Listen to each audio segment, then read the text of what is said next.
with regard to ANA, the African News Agency is the only African syndication content service. And far from ANA scaling down, that is not in fact the case.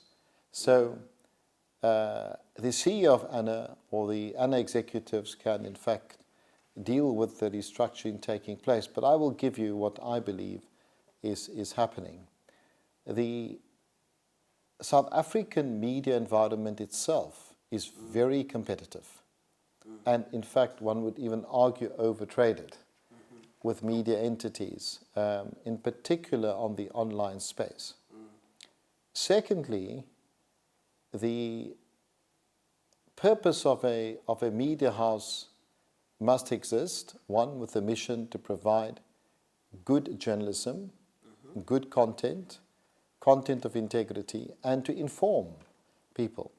The African News Agency was established to inform the world about what is happening in Africa, not what is happening in South Africa. And similarly, the world is now wanting news that is happening in Africa, not just South Africa.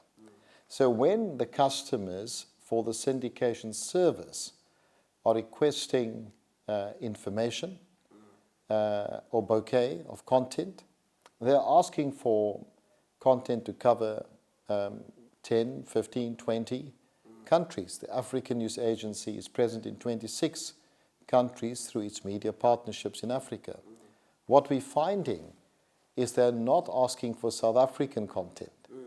So that's the first issue. So therefore, the customer for South African content has really decreased fairly significantly, the customer base. On the other side, the customer base for African content has actually increased, many-fold. And one is finding there's a real interest in what's happening in Ghana, Tanzania, Angola, Kenya, Nigeria, Ethiopia, etc. And so a decision was taken to then to reposition the business to meet the needs of the customers, which is for greater African content as opposed to exclusively South African content. Whilst ANA has packaged together content from 26 countries, its current focus or its editorial focus has principally been in South Africa because ANA initially emerged out of the acquisition of SAPA. And what people forget is that SAPA was in fact acquired by Sekunjalo. And it is Sekunjalo that saved the jobs of 25 journalists when all the other media houses walked away. And so for 5 to 6 years, it is Sekunjalo that in fact provided the funding to keep those journalists in work, whereas all the other media houses walked away from SAPA. So we believed we must keep journalism alive and we must continue to provide that service to journalism.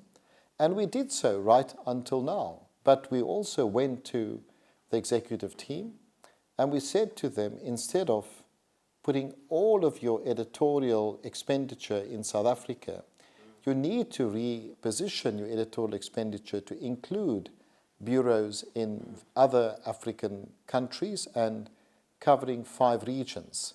And for that, it means you have to have capital allocation to those regions because the customers, frankly speaking, all over the world are asking for curated content to come from those regions in order to make sure that the business itself is sustainable. So really, the restructuring of the African News Agency is to reposition it on the African continent and to customers globally. It's actually a no-brainer. It's a no-brainer. And I mean, had the journalist of Daily Maverick bothered to ask the executives of ANA, she would have gotten the information. She had not bothered to ask that information. But there's another point I want to make. You correctly said, But the media industry is going through a difficult time. And we all know that. I mean, it's not a secret. And it is sad that journalism is struggling to survive at this point in time because of the impact primarily of digital and online media and the dominance of Google and Facebook and Twitter and other social media sites. However, when our competitors and detractors out there restructure, such as Media24 and Naspers, or TISO Blackstar, or Caxton, or even recently the Mail and Guardian, a much smaller media house, no one says that that restructuring is due to the chairman or the shareholder. In fact, nowhere are you going to see Koos Becker's face photograph, his name being mentioned, Andrew Bonamore's photograph, or Terry Mollman's photograph.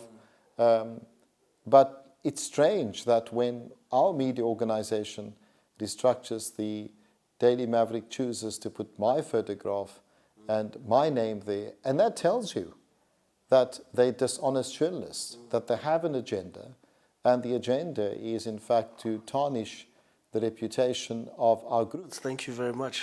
Thank you.